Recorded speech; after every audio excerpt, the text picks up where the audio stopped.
दोस्तों, ना संसद चल पा रही है ना तो राज्यसभा चल पा रही है। कई दिनों से हम देख रहे हैं ये दोनों ही सदन नहीं चल पा रहे हैं। क्यों नहीं चल पा रहे हैं? दरअसल कल राज्यसभा में राज्यसभा की जो सभापति है जगदीप धनखड़ जी, वो देश के उपराष्ट्रपति भी है और उस पद पर अभी बैठे हैं। उनका और मल्लिकार्जुन खड़गे जी, जो कि कांग्रेस के राष्ट्रीय अध्यक्ष भी है, दोनों में नोकझोंक हो गई। दोनों में तीखी बहस हो गई। मल्लिकार्जुन खड़गे जी ने साफ साफ जगदीप धनखड़ जी के पर आरोप लगा दिए कि आप भेदभाव करते हो, आप सत्ता पक्ष के साथ ही रहते हो और विपक्ष जो है, विपक्ष को बोलने का मौका ही नहीं दिया जाता है, विपक्ष को बात करने का मौका नहीं दिया जाता है। हम तब से हाथ ऊपर करके खड़े हैं इधर कि हमारे तरफ कोई तो ध्यान देना चाहिए, हमें भी बोलने का मौका देना चाहिए। लेकिन आप तो मान ही रही है, सत्ता पक्ष में बीजेपी भी बैठी है। अब जब बीजेपी के आदमी बैठते हैं, बात करते हैं, तो आप खुलकर उन्हें बात करने के लिए मौका दे देते हो, और हम जब बात करने का ये करते हो तो आप करते हो कि ये नहीं चलेगा। इस तरह से कैसे चलेगा? आखिर आपको संसद और राज्यसभा चलने देनी है या नहीं? आप पहले से डिसाइड करके अगर आए हो कि नहीं, सदन नहीं चलने देना है, ऐसे ही लग रहा है। ऐसा उन्होंने साफ साफ जगदीप धनखड़ जी के ऊपर आरोप लगा दिए।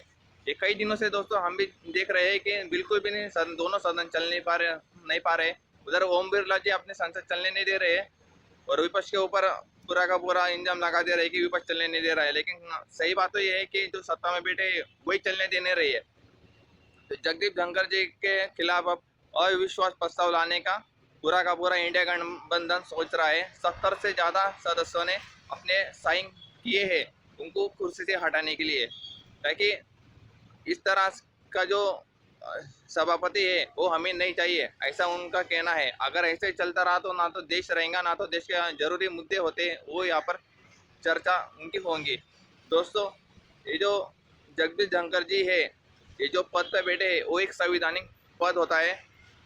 उस संवैधानिक पद पे होते हुए उनको पक्ष और विपक्ष ये दोनों की बात आराम से सुननी चाहिए, दोनों को बराबरी में बोलने का मौका देना चाहिए। क्योंकि जब आप इस पद पे बैठ जाते हो तो ना तो आप किसी पार्टी के रहते हो, वो अपनी विचारधारा होती है पर्सनली। ये संविधान पद पर आप अगर बैठ गए तो आपको नहीं करना चाहिए, पक्षपात बिल्कुल भी नहीं करना चाहिए। और आज ये यहाँ पे यही हो रहा है। संसद और राज्यसभा ये किस लिए हमारे देश में है? देश के जो भी जरूरी मुद्दे होते हैं उनके ऊपर बात करने के लिए होते हैं, उनका सोल्यूशन निकालने के लिए होते हैं, उन पे चर्चा करने के लिए होते हैं और सब मिलकर कानून बनाने के लिए होते हैं। इसलिए हम लोग उन्हें वहाँ पर भेजते हैं। हम ये एमपी बनाकर वहाँ पे भेजते हैं।